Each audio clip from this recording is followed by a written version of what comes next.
Buenos días, queridos amigos de la Fábrica de la Ciencia. Hoy volvemos de nuevo al Antiguo Egipto y vamos a visitar una tumba, la TT-209, que nos la va a presentar el director de esta misión arqueológica, Miguel Ángel Molinero, de la Universidad de La Laguna, en Canarias. Y vamos a descubrir un hallazgo sorprendente, que son huellas dactilares encontradas en unas estatuillas, en unos susceptis de arcilla. Las alfareras que construyeron estos susceptis, que por la forma de estas huellas podrían tratarse de unas adolescentes de entre 12 y 14 años, nos va a dar mucha información sobre este hecho. Y la verdad es que cuando nos lo ha explicado Miguel Ángel Molinero, nos ha llamado mucho la atención el hecho de que fueran niñas las que se dedicaran a esta profesión de alfarería. También hemos hecho un recorrido geográfico por la zona, por Asasir Sur, y, como no, ha descrito la tumba por dentro para que nos podamos hacer la idea de cómo es este monumento. Se nos ha acabado el tiempo y se ha quedado en el tintero lo que son los hallazgos arqueológicos, aparte de este maravilloso documento que es las improntas de las huellas dactilares de estas niñas. Nos ha quedado el resto del material arqueológico y del descubrimiento a finales del 19, principio del 20 de esta zona, porque no solamente nos encontramos esta tumba, sino nos encontramos otras también que son muy interesantes. Así que ahora os dejamos con Miguel Ángel Molinero para que nos hable de la TT-209 y de las huellas dactilares de las alfareras que construyeron estos susceptis.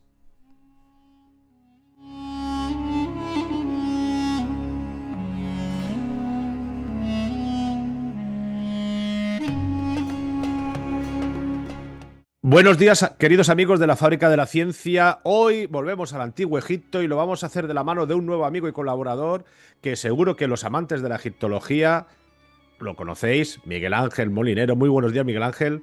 Hola, buenos días. Pues con Miguel Ángel vamos a hablar de una tumba, la cual él es el director de esta misión arqueológica. Y lo primero que, bueno, deciros que Miguel Ángel es profesor titular de la Universidad de La Laguna. También es profesor en el máster de egiptología en Barcelona, en la Autónoma de Barcelona, que tuve la suerte en su día de poder estudiar también en IEPOA. Y también es profesor en la Universidad Complutense. Y, como he dicho, director de la misión arqueológica TT-209. Lo primero que vamos a hablar de esta tumba, de este yacimiento arqueológico, es el contexto geográfico para que los oyentes se puedan situar en donde nos encontramos. Estás preguntando que dónde está, Sí, sí, evidentemente. exacto. El contexto Eh, geográfico me refiero a pues que dónde se encuentra.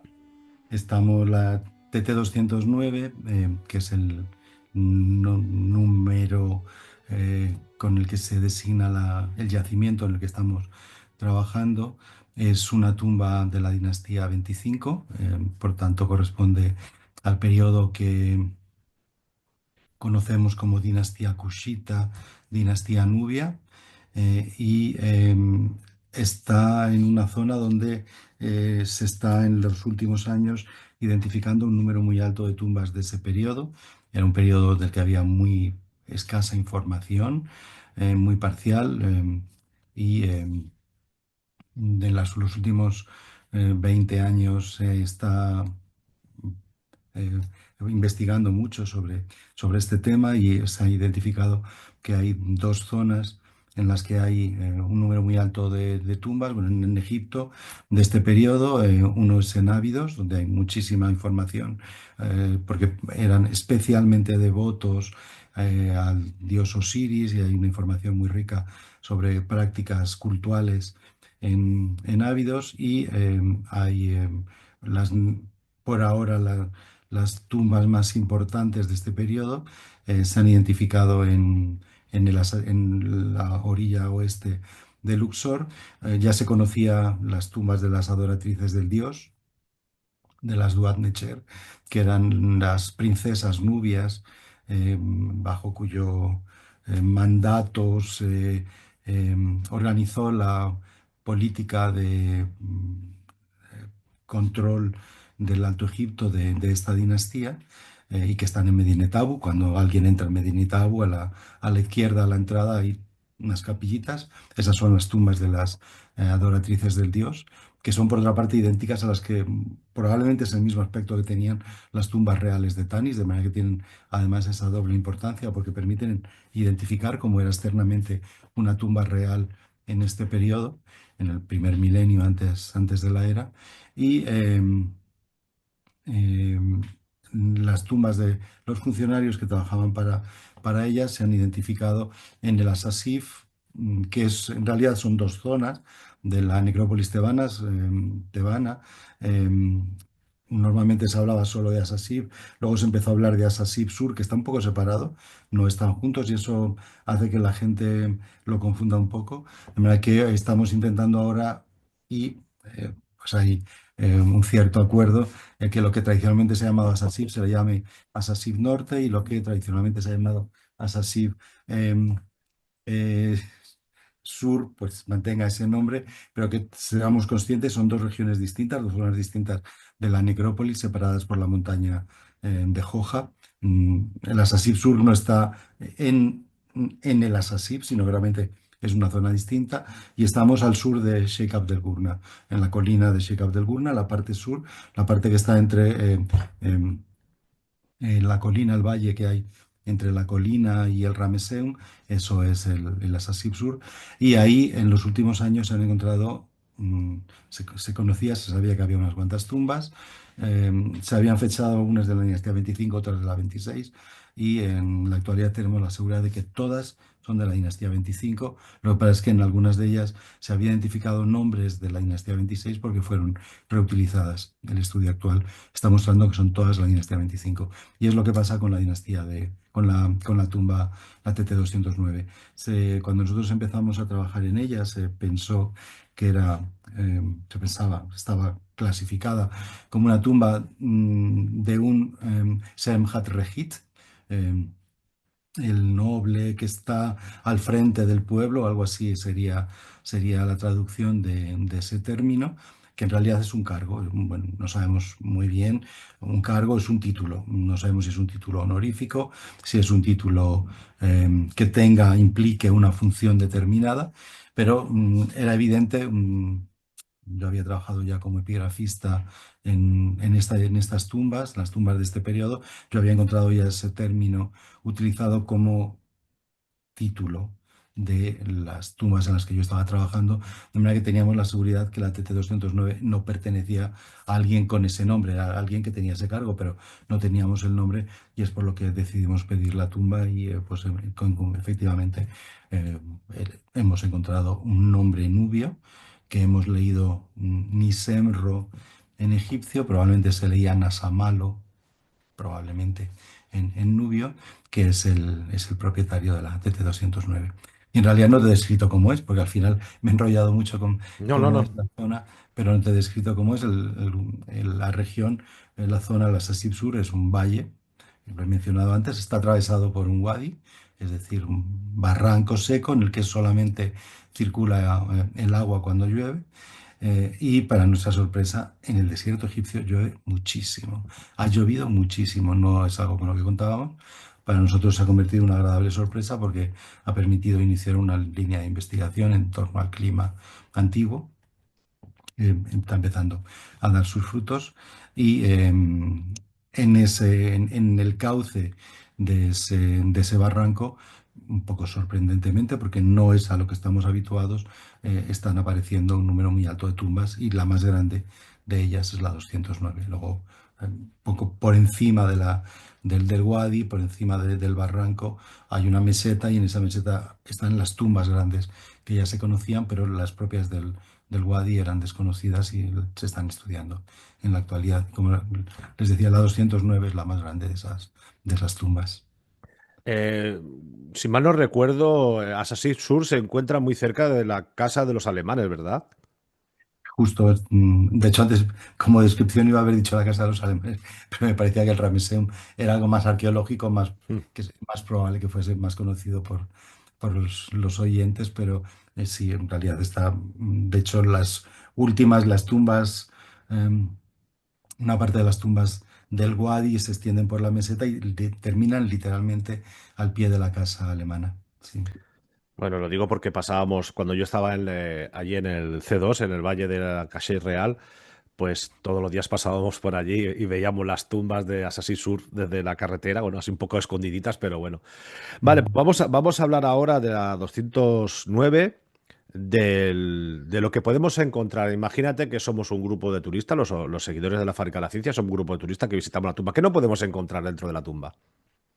Bueno, primero en el exterior está el Wadi, en los dos lados del Wadi, en el lado norte estamos excavándolo nosotros y ya estamos identificando que hay actividad constructiva a los dos lados de la 209 y si nos centramos en la 209, primero hay un pilono enorme. No pensábamos que cuando pedimos la tumba pensábamos que era una tumba pequeña, porque la información que había sobre ella era realmente no tan enorme como las otras tumbas. La razón, bueno, podemos ver después, pero probablemente es porque Mm. es la primera de las tumbas de la dinastía 25 construida. Es hipótesis de trabajo, pero se va sosteniendo. Y lo primero que tenemos es un pilón que tiene poco menos de 20 metros de longitud, de manera que es un señor pilono que debía tener sus 7 metros de altura. Si calculamos el cálculo de altura, se hace en función al grosor, al volumen construido, o sea, a la planta, el volumen en la anchura en la planta. Tiene casi 2 metros de anchura el pilono y por lo tanto eso no era para construir un pilonito de 2 metros y medio. No haces 2 metros y medio de anchura para luego 2 metros de altura. Debía tener por lo menos unos 7 metros de altura. Mira que realmente era una tumba muy impactante, realmente una tumba monumental. Y cuando se pasa el umbral del, del pilono, hay una rampa que desciende directamente hacia las cámaras funerarias y un patio en el que nosotros no hemos identificado, está muy deteriorado, pero no hemos identificado ningún tipo de puerta, de manera que debía ser un patio cerrado que daba acceso directamente a unas cámaras, a la rampa que desciende a las cámaras funerarias. La superestructura se prolonga en tres terrazas, es algo muy sorprendente de la 209, que es una tumba excavada en terrazas, o bueno, excavada construida. Se trató la ladera, se cortó Ujú. en tres terrazas y se construyó la superestructura tiene tres, es una secuencia de tres construcciones y cada una de ellas está en una de las terrazas. De manera que cuando se entraba en el patio, lo que se encontraba enfrente el visitante, el sacerdote, la familia que fuera a hacer ofrendas a los difuntos enterrados dentro, era otro pilono, un segundo pilono en el frente, tan monumental como el de la entrada, que tiene también sus 2 metros de anchura. Y además la anchura también se explica porque tenía que retener la ladera, no solamente ocultar la ladera, sino también retenerla, evitar que hubiera desplazamientos. De manera que había otro pilono enorme justo enfrente y era un patio cerrado con árboles. Tenía al menos, hemos identificado dos grandes alcorques, por lo tanto entenderíamos dos árboles bastante voluminosos. Desgraciadamente no hemos encontrado restos de raíces para poder analizarlas en esos dos, pero luego hemos encontrado los cepellones de tierra de otros vegetales que trajeron, de otros árboles que trajeron. Eso sí que por fortuna conservamos el cepellón entero, de manera que esperamos poder hacer análisis para identificar qué planta había. Entendemos que quedará algún tipo de resto de la raíz, se encontraron en las últimas campañas. Y es, de hecho, uno de los objetivos de las próximas campañas es fundamentalmente la analítica y en concreto eso sería uno de los aspectos que desearíamos analizar. De manera que entraremos un gran patio, muros altísimos y unas plantas, identificando la tumba como una tumba de Osiris. evidentemente. Y una vez que se desciende las rampas, la estructura de la tumba es absolutamente anómala, es algo rarísimo. No, no esperábamos, ya éramos conscientes de alguna de sus rarezas y de una de las cosas que la hacía muy atractiva, al que era un poco rarita, pero no esperábamos que fuera realmente tan rarita. Y cuando se entra, primero tiene una estructura casi típica de tumba tebana tradicional, con una sala transversal y luego otra en forma de T, otra longitudinal en forma de T, pero en este caso la sala transversal tiene una fachada interior. El fondo, la pared del fondo, está esculpida una fachada, como si estuviésemos viendo un santuario. De hecho, tiene un poco recuerda lejanamente las fachadas, por ejemplo, del templo de Devot. Ujú. Imagínense la fachada del templo de Devot, algo parecido a eso, pero sin los intercolumnios. Y estaba abovedada en las bóvedas cuando yo estudiaba, imagino que ya en los coles no lo dirán, pero nos decían que la arquitectura egipcia era una arquitectura adintelada. Bueno, Mm, pues eso es una tremenda mentira. En Egipto hay bóvedas absolutamente por todas partes. La primera campaña que empezamos a excavar, que yo empecé a excavar en el Heracleopolis Magna, y de esto hace ya muchísimos años, y decía, esto parecen bóvedas de adobe. Decía, pero si, si siempre nos dice que esto es adintelado. Yo a partir de ahí ya empezamos a ver que había bóvedas de adobe por todas partes. Y en este caso una bóveda esculpida en piedra, pero es una cubierta, un techo abovedado, no cubierta, sino techo, es abovedado y debía de estar pintada y hay muy pocas inscripciones, hay tres puertas en esta sala transversal y cada una de ellas tiene un marco decorativo, cada una de ellas distinta, con inscripciones que dan el nombre del propietario, una serie de fórmulas religiosas y había unos relieves que se han conservado dos. Uno de ellos es el que, bueno, pues el que se ve con más... lo hemos publicado ya en varios lugares, de manera que es el que normalmente la gente ya habrá visto, pero había otros relieves, lo que pasa es que otros relieves han sido saqueados, para que con un poco de suerte terminarán apareciendo en alguna institución, pero por ahora las búsquedas que hemos hecho no han aparecido, no hemos encontrado.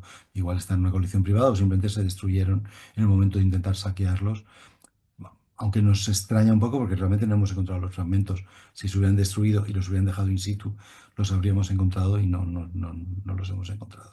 Se los llevaron. Otra cosa es que estuvieran más o menos completos y luego pudieran venderlos o no.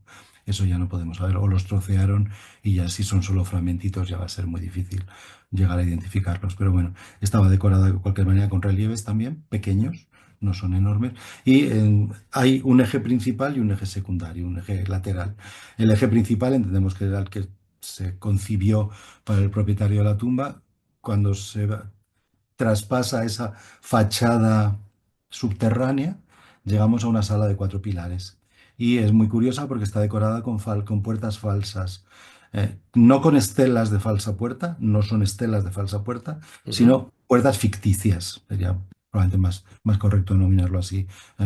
Igual que cuando vamos a la pirámide de Necherhet, la pirámide escalonada en Saqqara, hay puertas que están esculpidas, que no son puertas reales que se muevan, pues aquí sucede lo mismo, las puertas son ficticias, excepto la puerta del frente que da acceso luego a una antecámara y la antecámara daba acceso a dos cámaras de enterramiento en una estructura que ya hemos visto que se reproduce ujú, en la tumba en varias ocasiones. Hay una antecámara que entendemos que tenía una función de lugar de ritual, lugar de, ofrendas probablemente, y de ahí se entra el dispositivo realmente de enterramiento y completamente ocupado por un pozo y conduce a una cámara de enterramiento. Y lo más impactante es que están todas dirigidas hacia el norte y guardando bastante la orientación hacia el norte. Y luego hay un eje lateral y en el eje lateral lo que tenemos es una sucesión de cámaras de ofrendas y cámara de habitación para el pozo funerario. Lo que pasa es que en una de ellas hay una puerta para acceder a otra cámara de ofrendas y otros pozos funerarios. De manera que es una sucesión de cámaras con pozo y cámaras sin pozo y tienen la misma estructura que la principal, una cámara cuadrada, el suelo está ocupado por el pozo, un pozo que en un caso tiene 8 metros de profundidad, o sea, son realmente señores pozos, anchuras descomunales, lo que indicaban desde el momento que los descubrimos, pues si realmente esto se ha terminado, se concibió para un enterramiento realmente con objetos muy voluminosos, porque si excavas 8 metros de profundidad, pues evidentemente la anchura es proporcionada.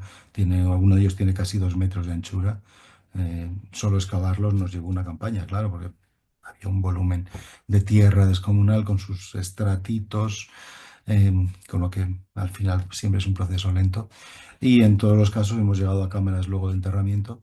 Y por fortuna en el eje lateral, el eje principal se conocía, fue excavado, por decirlo amablemente, a comienzos del siglo XX por un equipo británico. Hay que decir que en aquella época, todavía en la actualidad, la excavación estratigráfica en Egipto no es la norma. Ujú. Nos puede parecer sorprendente, pero la realidad es que no es la norma excavar estratigráficamente. Eh, Cualquiera que lo diga en otro lugar del mundo, dirá, pues, si solo hay una manera científica de excavar, bueno, pues sí, pero en Egipto la gente piensa, las paredes ya me van a decir el test, el- la datación, pues adelante. Pues el eje principal había sido excavado, por decirlo amablemente, por un equipo británico y a comienzos del siglo XX. En esa época no se conocía la excavación estratigráfica y no hay ninguna información. Además, no hay ninguna información sobre qué hicieron ni qué encontraron. Pero el eje lateral no ha sido tocado, no lo vieron los arqueólogos británicos, no lo vieron saqueadores, de manera que somos nosotros los que realmente hemos entrado desde época tolemaica, final de época romana, a comienzos de época romana, ya debía de estar completamente colapsado, perdón, colapsado, completamente Mm. colmatado de sedimentos y somos nosotros los que lo estamos excavando. Y para nuestra fortuna, pues está la imagen, estamos reconstruyendo la imagen de cómo se quedó a mediados de época tolemaica. Mm. Hemos podido identificar eh, tanto los enterramientos de la dinastía 25 como la reutilización posterior en época tolemaica. En el eje lateral, luego en el eje principal tenemos evidencias de que sucedió lo mismo, pero están ya muy afectadas por la intervención de los arqueólogos de comienzos del siglo y probablemente de algún saqueador también. Ahora vamos a hablar del contenido arqueológico, del material arqueológico descubierto. Creo que hace poco habéis descubierto unas imprentas, unas huellas dactilares. ¿Puede ser? Sí, sí, ¿por dónde empezamos? ¿Por todo el Sí, bueno, material por el o por las material y huellas luego dactilares? pero prefiero hablar de esto último porque si luego no nos da tiempo que no se quede en el tintero. Vamos a hablar primero y luego hablamos del resto del material arqueológico. Pues l- los susceptis de periodo tardío se conocen muy mal. Bueno, se conocen muy bien los de la dinastía 26, los que son de Fayenza verde, esos todo el mundo los conoce, Ujú. pero junto a esos aparecen otros susceptis. Y ni siquiera se pueden fechar bien en la actualidad. Si miras la bibliografía, te dicen, esto es de dinastía 25 a periodo tolemaico, porque no se sabe muy bien a qué época corresponden. La verdad que em, Usceptis tolemaicos, realmente bien fechados como tolemaicos, apenas hay, por no decir que, bueno, muy pocos realmente hay. De manera que ya el hecho de que apenas haya de la fase final indica que es más probable que todos esos Usceptis sean anteriores. Y los Usceptis de estos de periodo tardío, que no son los bonitos de la dinastía 26, son unos Usceptis chiquititos, de Fayenza, pero también los hay simplemente de arcilla, que luego estaba pintada o estaba glaseada, tenía luego una cubierta de em, vidriada y pequeños, tienes 6 7 centímetros. Y en nuestro caso, como estamos en un wadi, la tumba fue inundada repetidamente durante milenios y hasta que quedó completamente colmatada y luego incluso, pues probablemente el relleno también se humedecía cada vez que había una inundación del wadi, el sedimento. Con lo que la tumba estaba muy afectada por el agua y eso también ha afectado a los materiales. Y independientemente que pues, ha hecho desaparecer todo tipo de material biológico, em, materia prima de origen biológico.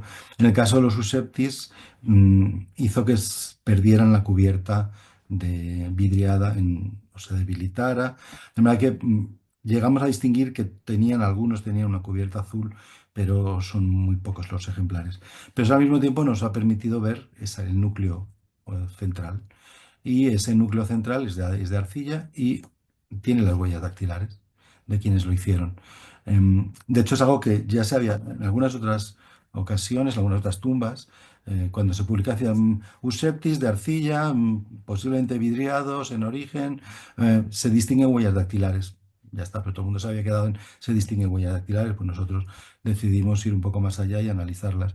Primero fue como una broma, casi no una broma, muy en serio, pero contactamos con la policía científica y nos dijeron que efectivamente que eso era posible estudiarlo. Hombre, que como Gracieja, pues sí que nos podrían estudiar uno, que les enviáramos la información y nos decían que podían sacar. Cuando, bueno, al terminar una campaña, la siguiente campaña fotografiamos 60 Useptis y las huellas dactilares de 60 Useptis se lo comunicamos y dijeron, no, no, ahí sí que ya lo sentimos. Una cosa es que miremos una, incluso hasta por cuestión de qué tal funciona el método, viéndolo a partir con un material tan antiguo, pero ya 200 y pico huellas, la policía no está para eso, Claro. evidentemente. Tenemos otras cosas que hacer y lo que pasa es que sí que pudimos contactar con una persona que ya, uno de los miembros del equipo, antropólogo, ya había publicado un par de huellas dactilar, no las huellas, había publicado realmente las marcas de la piel de un par de momias y lo había estudiado con otra compañera antropóloga que a su vez está relacionada con los programas de la policía, con lo que teníamos la seguridad de que era alguien que trabajaba, tenía conocimientos sobre el tema y pues empezamos con ellos, estudiamos las huellas dactilares, como te decía, en- hemos cogido solo los de 60, unos 60 Useptis y son 270, no recuerdo la cifra exacta, pero son 200, en torno a 270 huellas dactilares y ha resultado muy sorprendente, bueno, los precedentes todos tenemos huellas dactilares, evidentemente tenemos marcas en los dedos, en la yema de los dedos. Son distintas de hombre a mujer y son distintas según la edad. Eh, Distinta, es decir, no se transforma el dibujo, pero se va haciendo más ancha la huella, las crestas, que es el término. La policía cuando identifica a alguien es porque ha identificado si las huellas todas son distintas y tienen giros, tienen dibujos y los dibujos son distintos en cada ser humano. Pero la policía necesita que haya 12 para tener la seguridad de que una huella corresponde a un dedo. Eh, Se llaman minucias y es necesario identificar 12 minucias para identificar a una persona. Y en nuestro caso, los Useptis son tan pequeños que en ningún caso hay superficie suficiente para que queden evidencias de las 12 minucias. De manera que no podíamos llegar a identificar personas, no podíamos decir esto está hecho por artesano A y esto está hecho por artesano B, y a partir de ahí identificar qué es lo que había hecho cada artesano, partiendo de la idea de que cada uno de que fueran distintos, pero sí que tienen la superficie suficiente para poder hacer con seguridad el cálculo del grosor de las crestas y una serie de porcentajes que permiten identificar el sexo y la edad, e incluso la altura de la persona. Y es lo que hemos hecho, aplicar dos métodos de cálculo distinto para tener la seguridad que daban resultados idénticos y apenas hay variación. La variación es de un año. Esta huella esta nos dice que es de alguien de 12 años y el otro método dice que puede ser de 13. Pero en fin, no dice uno 12 y otro 24, sino que son márgenes muy pequeños de variación, utilizando los dos métodos en paralelo, lo que confirma uno con el otro y el resultado es lo más sorprendente. Según íbamos viendo, era no puede ser, no puede ser, no puede, bueno, no puede ser. maravilloso, pero va a ser mucho más bomba de lo que esperábamos. Son todo huellas de personas muy jóvenes. Las personas de muy pequeñas, de individuos infantiles, no se puede identificar si es hombre o mujer. Solamente se puede identificar que corresponde a un individuo infantil. No tenemos más que dos, de manera que realmente no están hechas por críos o crías, sino que están hechos por personas que ya tienen como mínimo 11 10 11 años y todas están hechas por mujeres que van entre los 11 y los 18 años. Las fechas más extremas, hay muy pocos ejemplares, la mayoría están hechas por alguien de 12 13 años. Vale. Y como hay distintos grupos de edad, evidentemente no es la misma persona que los va haciendo cada año. Se entiende que se hicieron al mismo tiempo y porque forman parte de un conjunto. Y por lo tanto, quiero decir que en ese taller había como mínimo, si cogemos una horquilla muy amplia, había como mínimo 4 artesanas haciendo usheptis, pero es probable que hubiera más, pueden ser hasta 8, si cada año lo entendemos como una persona, que hay una persona de 11, una de 12, una de 13, una de 14. Y por lo tanto hay entre 4 y 8 como mínimo, si nos ponemos con los márgenes más estrechos, podría haber hasta 8 artesanas, en todos los casos, en el término en femenino, artesanas que trabajaban en el taller donde se hicieron estos usetis. Luego, la continuación del estudio, porque el estudio es muy extenso,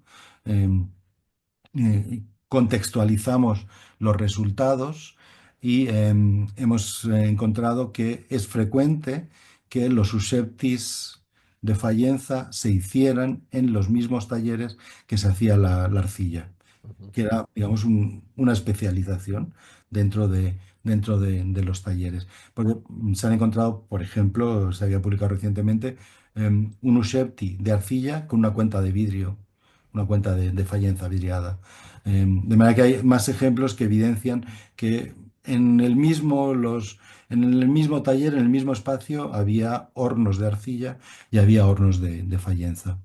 Y a partir de esa referencia, luego hemos encontrado también, se publicó hace tiempo también unas facturas de adquisición de Usceptis y firmados por sacerdotes, de manera que los talleres debían de estar ligados a un santuario y lo que implicaría un taller de cierto volumen, ya no es un taller probablemente familiar que es, 4 personas se dedican, sino que realmente el taller podía ser mucho más grande y que es lo que indicaría, por otra parte, la presencia de al menos 8 artesanas.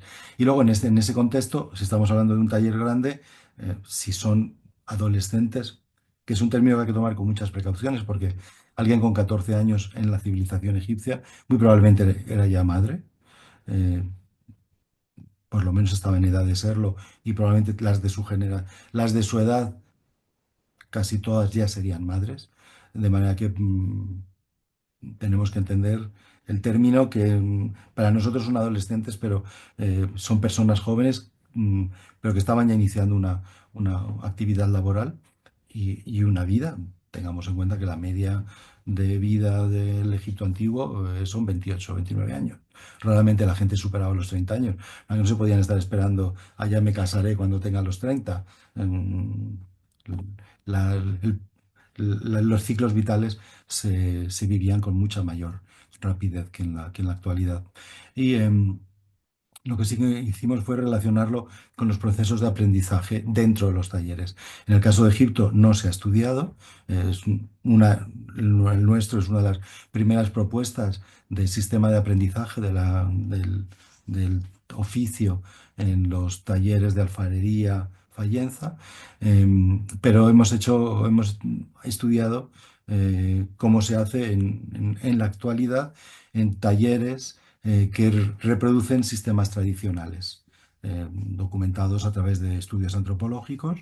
En todo el norte de África hay, por otra parte, mujeres alfareras. En nuestro caso, en las Islas Canarias, la alfarería tradicional era hecha por mujeres. Entonces, realmente no hay por qué sorprenderse. Lo sorprendente es que no lo hubiéramos pensado antes, que las alfareras podían ser alfareras, que no tenían por qué ser varones. Eh, que se había apuntado, hay gente que decía, bueno, no hay ninguna evidencia, pero ¿por qué negar la posibilidad? Bueno, pues la posibilidad está ahí. En Canarias, como les decía, la alfarería tradicional está hecha por mujeres en casi todas las islas. En La Gomera básicamente solo hay loceras. En Las Palmas de Gran Canaria había tanto hombres como mujeres, pero había muchos de los talleres eran solo desarrollados por mujeres. Eso lo hemos documentado también en el norte de África. En Marruecos hay muchísimos talleres de alfarería que son mujeres, son alfareras.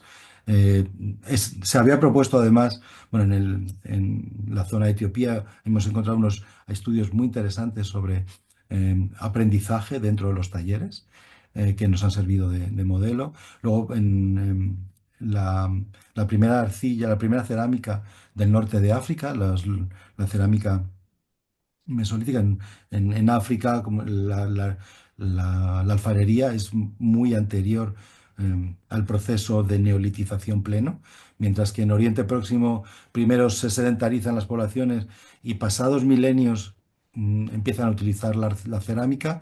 En el norte de África es justamente lo contrario, la cerámica se empieza a utilizar muy pronto por comunidades que no están sedentarizadas y la sedentarización viene mucho después, viene probablemente milenios después. El proceso en África es completamente distinto al que hemos estudiado tradicionalmente, que es el de Oriente Próximo. Y se había planteado, las primeras cerámicas norteafricanas son idénticas en todo el norte de África. Y ¿cómo es posible que sean tan parecidas? Y lo que se había, la explicación que se había dado, muy ingeniosa, es que pudieran ser alfareras quienes la hacían y que los matrimonios fueran exógamos. De manera que siempre la mujer se casaba fuera de su núcleo eh, familiar, tribal, en fin, lo que queramos denominar, en la comunidad en la que había nacido y como conocía las técnicas alfareras, se desplazaba con ese conocimiento y eso es lo que extendió una alfarería tan homogénea por todo el norte de África en la fase previa al neolítico y en las primeras fases del neolítico. De manera que también se había utilizado esa idea para la alfarería del norte de África antes de la civilización egipcia. ¿Por qué no pensar que en la civilización egipcia se mantuvo? ¿Por qué no pensar que había alfareras? No hay ninguna razón para no pensarlo cuando están documentadas. La etnografía las documentan en el norte de África, pues en todas partes. Bueno, pues el tiempo se ha acabado. Es una pena. Tendremos que dejar el resto del material arqueológico guardado en una cámara para poder seguir hablando de él en la próxima entrevista. Espero que no, que sea dentro de poco. También me gustaría hablar de otra parte, o sea, lo que forma parte también de las misiones arqueológicas, que es el descubrimiento posterior, no el que realizáis vosotros como trabajo, sino cuando se descubrió esas tumbas, normalmente en el siglo XIX, siglo XX, que es un tema también muy interesante, pero lo tenemos que dejar aquí, es una pena. Muchísimas gracias y nos vemos en la próxima, en la TT 209. Muy bien, muchas gracias. Hasta la próxima vez. Hasta la próxima.